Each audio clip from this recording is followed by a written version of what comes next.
Today's title is The Identity Crisis Nobody Told You About. Why do so many people feel lost even when they are successful? In this episode of Extraordinary Living, we uncover the real root of identity crisis through scripture and revelation. From the temptation of Jesus in Matthew chapter 4 to the fall of Adam in Genesis chapter 3, we reveal how identity, not circumstances, is the true battleground of your life. If you've ever struggled with comparison, people pleasing, confusion, or feeling disconnected, this episode will shift everything. You don't need a new life. You need a revelation of who you already are. You need a new lens. Let me say something that might shock you. You're not struggling because life is hard. You're struggling because you don't fully know who you are. And here is the truth nobody tells you. The greatest attack on your life is not for your finances, your relationships, or your opportunities. It's your identity. Because if the enemy can confuse who you are, he doesn't need to control anything else. Identity was given before performance ever began.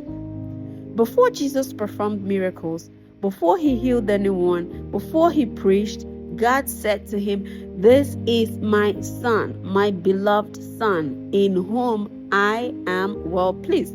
And that's in Matthew chapter 3, verse 17. God validated the identity of Jesus before the results of miracles, signs, and wonders. But the world teaches results before identity, which is the opposite. That's where the crisis begins. This is what identity crisis really is. Identity crisis is not lack of success, it's lack of revelation. You can be successful, educated, admired, and still be lost. In Luke chapter 15, verse 17, we see where the prodigal son came to himself. His problem was not distance, it was disconnection from his identity. I want you to know this.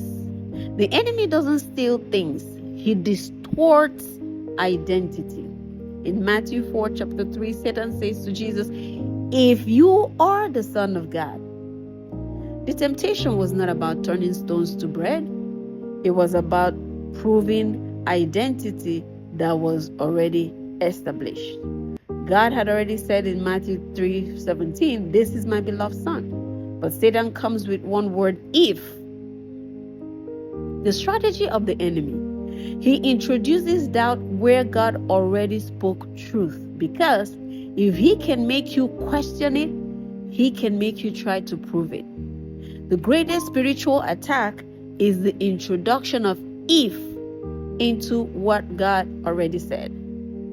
Most people are living borrowed identities from culture, trauma, social media, and from other people's expectations.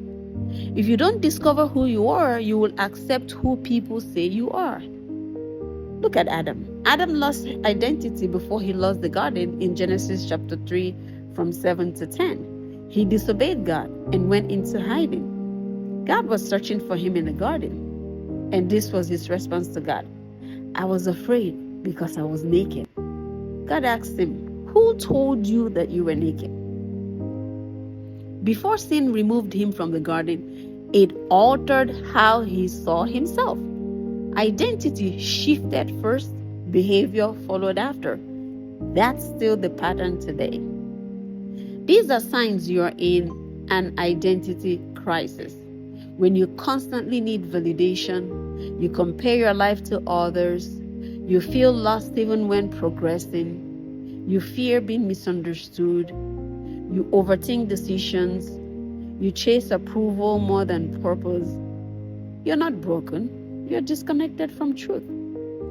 Now, here comes the solution to identity crisis. Identity is discovered in God, not in life experience. Colossians chapter 3 verse 3 says, "Your life is hidden with Christ in God." You must agree with God over your feelings. Truth is not what you feel, it's what God said. Find out what God says about you in His Word. Renew your mind daily with truth. Transformation is not automatic, it is intentional. Stop asking, "Who am I?"